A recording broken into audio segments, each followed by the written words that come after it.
A fiery horse with the speed of light, a cloud of dust, and a hearty hi-yo silver, the Lone Ranger.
With his faithful Indian companion, Tonto, the masked rider of the plains led the fight for law and order in the early western United States. The stories of his strength and courage, his daring and resourcefulness have come down to us through the generations. And nowhere in the pages of history can one find a greater champion of justice. Return with us now to those thrilling days of yesteryear. From out of the past come the thundering hoofbeats of the great horse Silver. The Lone Ranger rides again. Come on, Silver! Hurry, big fellow! I'm Silver! Away!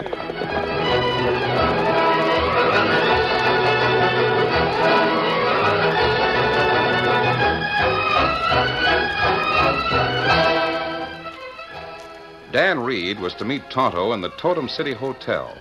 While waiting for his Indian friend, he sat in the lobby talking to one of the strangest characters he'd ever known. The fellow was very small, barely 5 feet tall, and talked with the same nervous energy that characterized his every movement. He called himself Mainspring Charlie. Name comes from the profession. Jewelry is the trade, mainly clocks. That's my specialty, son. Clocks. Every man should have a specialty, I always say. Mine is clocks. Mainly loud ones. Well, do you sell 'em or repair 'em, Mr. Charlie? Just call me Mainspring. That's what everyone calls me. Known from here to the border. You mean the Mexican border? I mean all of 'em. Choose your border, and I'm known to there.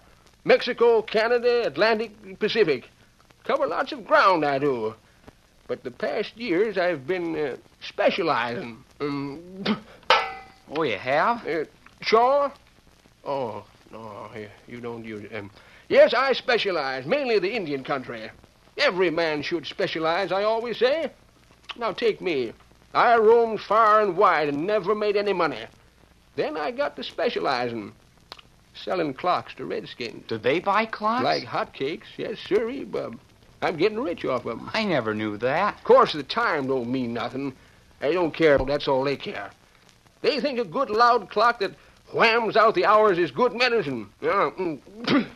I see. Now, where I get rich is in the service of the clocks. You see, the best of 'em runs only about a week or so.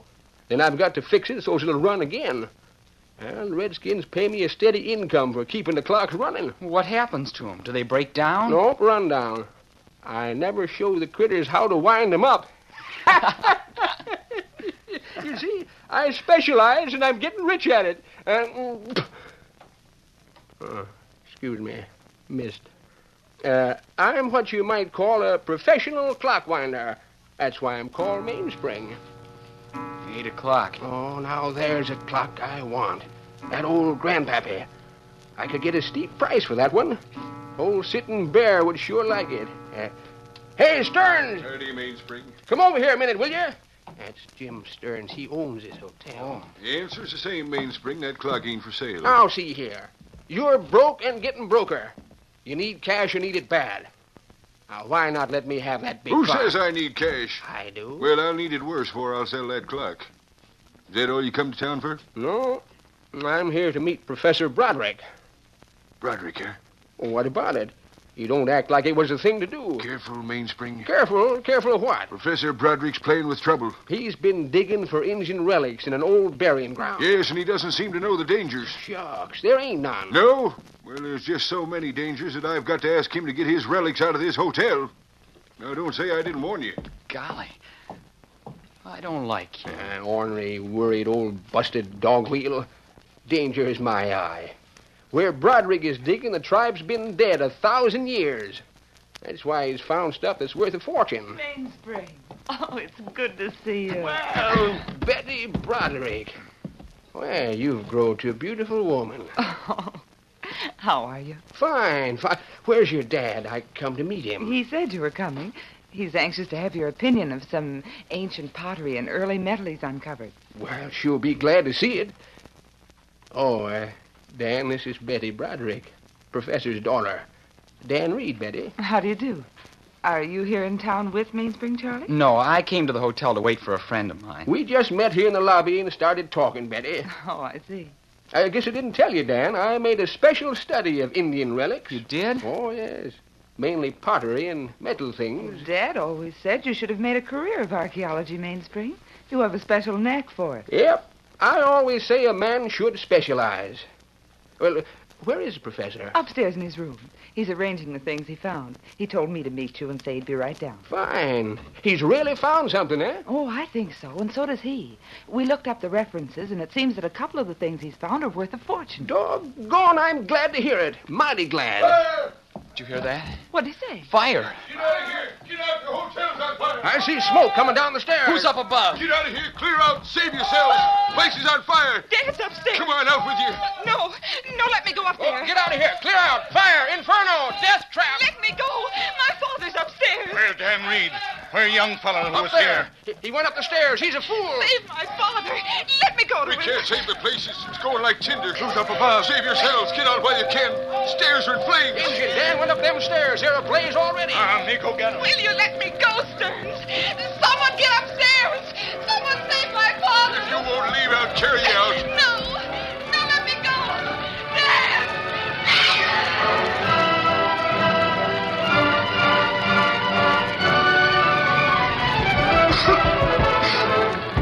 Broderick! Are you asleep? Broderick! Unlock this door! You get out of here. Tonto. Get out quick. They're already burned. There's a man in here, Tonto. I looked in the other rooms. This door's locked. You get out. Tonto, smash the door. I'll help. No time to talk. Hit it. Hit it again. Tonto, do it. Tonto, look. Back, Dan, back. Flame like furnace. It's worse in there. Worse than anywhere else. Back this way. We can't go in. No use go in. No one live in there. Fire the stairs. Look. Here, window. Stand back now. Here, Dan. Go out window. But Tonto, Professor Broderick. We can't help him. We go out now or we die too.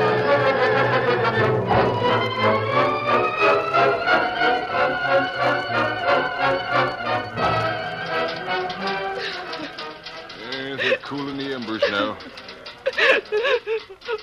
Mainspring. Oh, he was the best dad. And the best friend, Miss Betty. I could bust out crying myself. How soon can they look? Look through the embers. Well, they'll have them cool off in a little while, Betty. Oh, you. Stearns, if you hadn't held me back, I Betty, would please don't speak that way.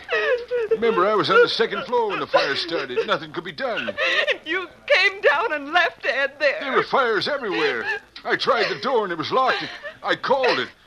Then I had to get out. There couldn't have been fires everywhere. They don't start that way. They do, Betty, when they're started the way this one was. What do you mean? I told you, Mainspring, that it was dangerous to tamper with the burial grounds of those Indians. Hogwash. That's my opinion. Hogwash. That fire was caused by Indians. I know. But I saw an Indian come in just as the fire started. Well, the Indians will pay for this. Now, hold on, Stearns. You start things with the Redskins, you'll have me again. Oh, is that so, Mainspring? Well, maybe you served as an agent for the Indians. You've dealt with them. Maybe you did. I did what? Well, it's certainly worth investigating. Meaning what? Meaning you might have been paid by the Indians to start that fire.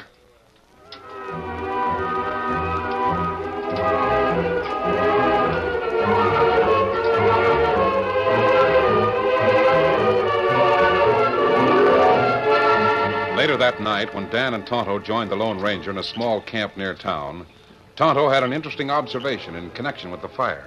When me break door down, plenty flame in room. The room that was locked? That right? As soon as Tonto broke in the door, the flames leaped out at us. Fire in plenty other place on second floor. Fire inside closed room. And the fire must have been started in several places at once. That right. And there other strange thing. Well, what's that, Tonto? No key and lock a door. Are you sure of that? Huh? Me sure. Door fall to one side. No key on either side of lock. It's unlikely that Professor Broderick would lock the door and remove the key. That right. The fires don't start in several places at once, by accident. Mr. Stearns might have known what he was talking about. What's that, Dan?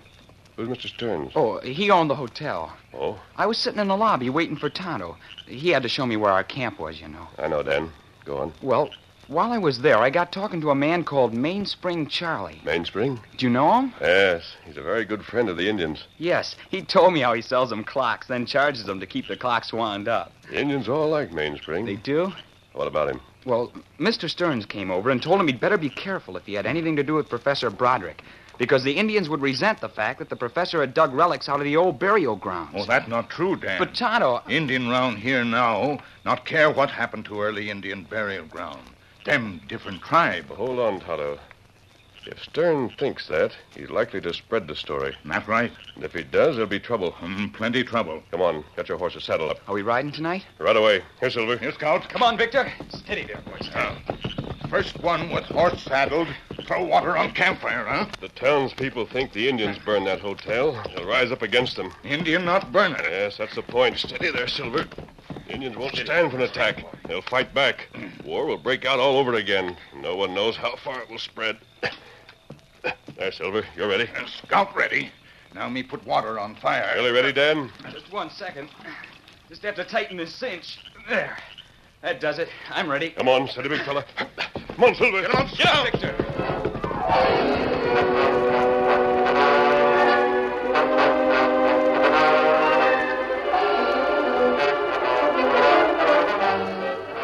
Though it was long after midnight, the town was wide awake.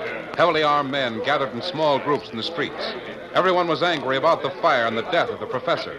Stearns helped to inflame the citizens. It ain't just my hotel. It's the priceless collection of ancient relics that the professor had. And most important of all, it's the life of the professor. Now someone is going to pay. Yeah, you're right. The Indians must pay. They must be made to pay 10 times over. There's just one law they understand. Gun law. Those Indians to the north have got to pay for the cost of a new hotel. And they've got to pay for the relics they destroyed. And they must be made to pay for the life they took.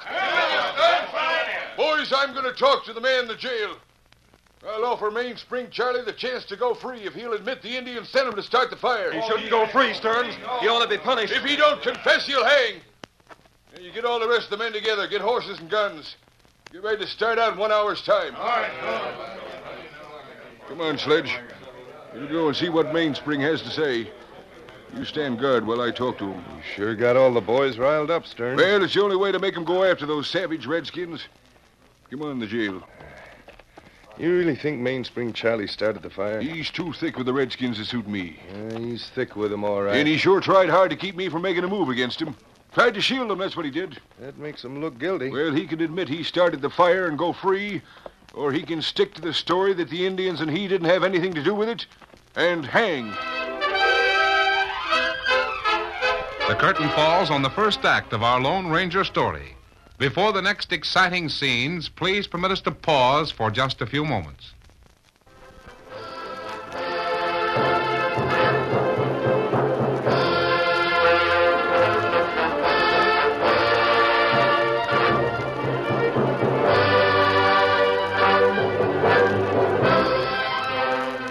Now, to continue our story.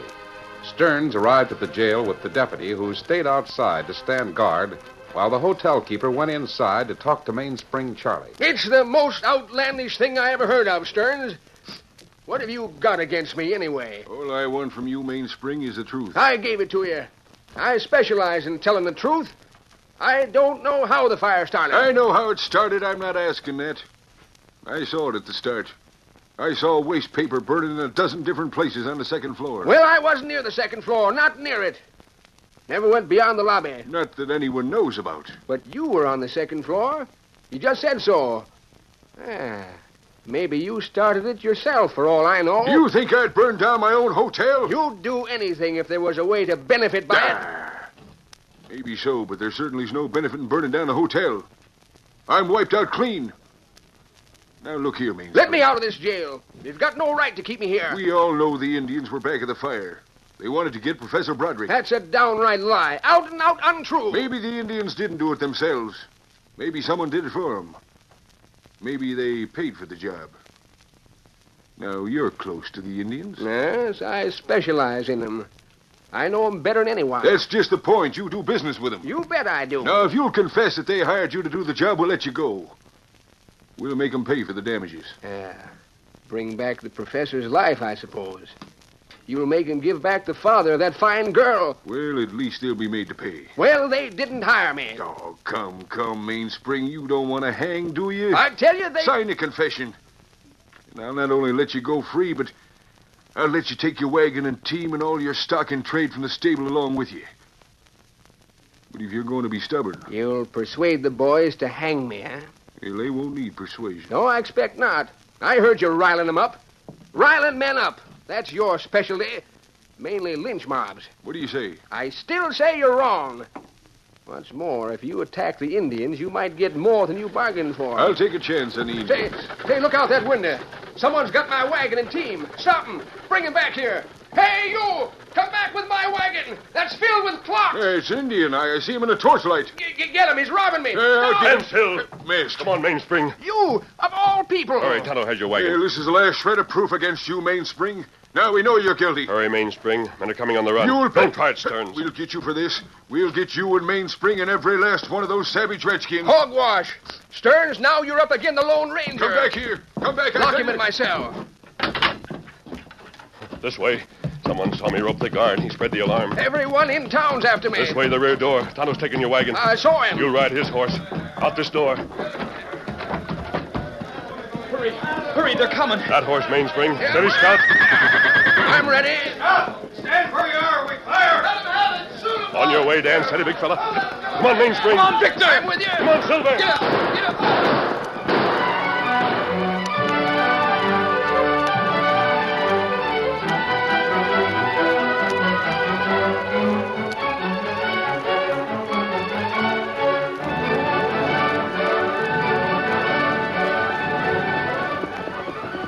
The Lone Ranger led Dan and Mainspring in a roundabout route to camp to throw pursuers off the trail. When they finally arrived in the woodland clearing, Tonto was there ahead of them with Mainspring's horses and wagon. Oh, Silver, oh, boy. Steady, big fella. You'll be safe for the time being, Mainspring. I've got to see if my clocks are all right. Ornery buzzard Stearns had the wagon in the stable. Like as not, he robbed me. Specialty of his. Let me inside that wagon. I've got a lantern in there. Tonto, you'll have to ride for the county seat. The deputy in Totem City is weak. He start right away? Yes, you'd better. Deputy's sledge is dominated by Stearns. Tell the sheriff just what happened. He and his men can get to Totem City in time. They might prevent the attack on the Indians.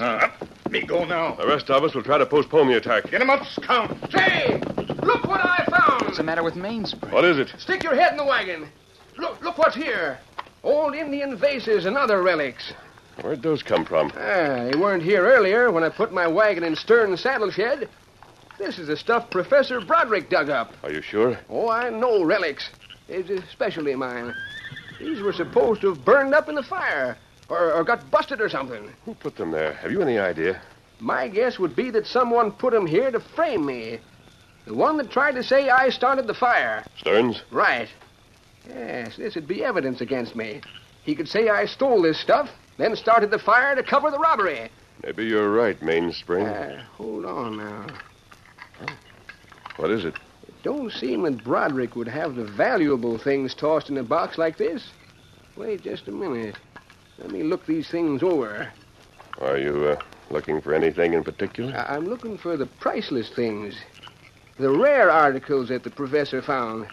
And they ain't here. Are you sure? You bet I'm sure.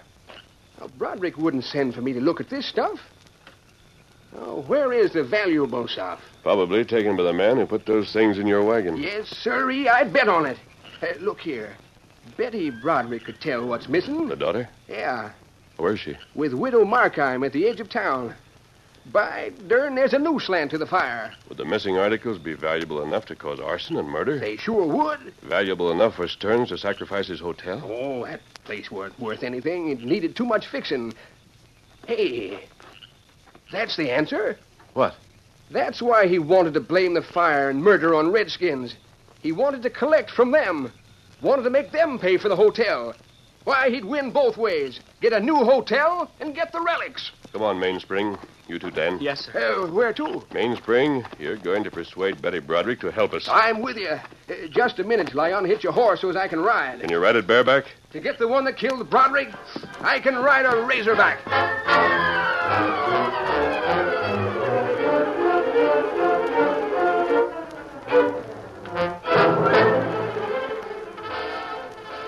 The sheriff arrived in town as Stearns was just about ready to lead the men in an attack on the Indians to the north. For the time being, at least, the hardy lawman and his posse changed the minds of the townsmen and sent them to their homes. Stearns, disgruntled at the failure of his plan, went to the stable where he planned to spend the night. As he entered the door, he saw a lantern burning. Hey, you. Oh, Mr. Stearns. Betty Broderick. What are you doing here? Well, Mr. Stearns, I couldn't sleep for thinking about Mainspring Charlie. How's that? Well, he and Father were very well acquainted, you know. Well, what about it? Well, after his escape from prison, I got to thinking about him. Yes? And about the charge that he started the fire. Mm-hmm. If Mainspring did that, he'd be guilty of murdering my father, wouldn't he? Well, of course. Well, Mr. Stearns, he wouldn't go that far. Not for the Indians. The only thing that would make him or anyone else murder Father would be the valuable relics. And that might be the reason. Maybe that's why Mainspring killed your father and started the fire. But you see, if he did, he'd have to hide the box of relics. It was a large box, 3 times the size of a shoebox. He couldn't carry it with him, and he couldn't leave it at the hotel. He had to hide it somewhere. Probably in the wagon. No, I don't think he'd put it there. It'd be too dangerous for him if it were found there. I think he might have hidden it here in this shed. It's the only other place. Is that why you're here at this hour of the night? Well, I couldn't come at any other time and find the box. Why not? Because of the clock. Clock? What clock? Mainspring once gave my father a clock that could be set to make a noise for 1 minute at any hour of the day or night. It was to waken him from sleep. Well? I'm sure Father had it set for 1 o'clock in the morning. He often went to bed early and then got up so he could work at night. He did his best thinking and writing at night. I still don't see what I'm not sure, but Father might have had that clock in the box with his valuable relics. If he did, and if Mainspring hid the box in here, I can locate it when the clock strikes. It's nearly 1 o'clock now. Yes, I know it is. Well, you needn't wait around. I'll be here. I'll keep a sharp ear out. I can wait a few minutes longer. In fact, it's just about 1 o'clock now. Well, I'm sorry, but you'll have to go. I can't be bothered with you around here. I've had a trying day. But there it is. That's it. I was right. It's over there. No, over there. Oh, where is that sound coming from? You'll know soon enough. Oh, let me go. What do you mean? I'm going to tie you, and the more you struggle, the tighter I'll rope you. Have you gone mad? Let me go, you beast. Let me go. There. It'll hold you. You could have kept out of this and saved your neck. Now you'll have to share your father's fate. What do you mean? There'll be a fire in this place. This time you'll be the one that's trapped. I've gone too far to get those relics. Let a girl like you keep me from having them. You killed my father. Yes, I killed your father and I fired the hotel. And I'll do the same with the shed. As soon as I shut off that confounded clock. If it hadn't been for your smart ideas, you'd been all right. So that's where you hid the things you stole. Where is that clock? Right here, you murdering buzzard. What? I'll shut her off. You. Don't draw. The masked man. We're all here, Stearns. The sheriff. You tricked me. Oh, you bet we did, you dirty murderer. Thanks for showing the hiding place, Stern. You won't get me alive. Hey, who drilled his leg? He had to be stopped, Mainspring. He was heading for the door. Well, I'll put a bracelet on him. Then he can be carried through the door. Miss Betty, you free now. Dan's waiting outside, Tonto. Mainspring will take over. Me help Sheriff carry Crook outside. Grab his shoulders, Tonto. You got him. Yeah, if it hadn't been for that fool and his clocks... Oh, I'd save be your all breath, Stearns. Well, Miss Betty,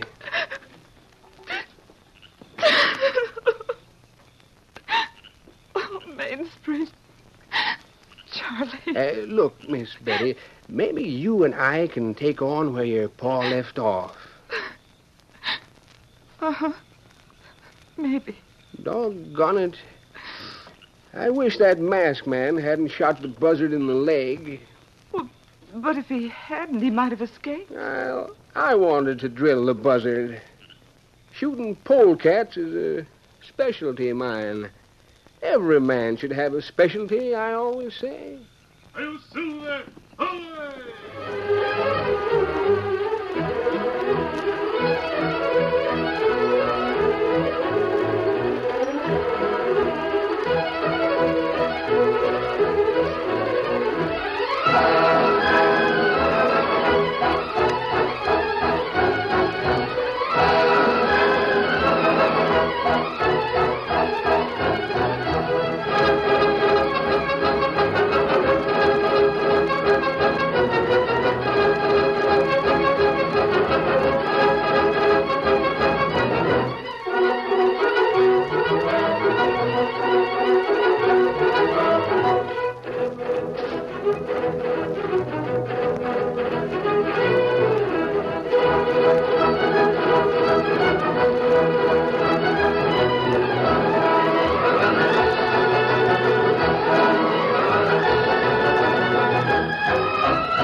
The story you have just heard is a copyrighted feature of the Lone Ranger Incorporated.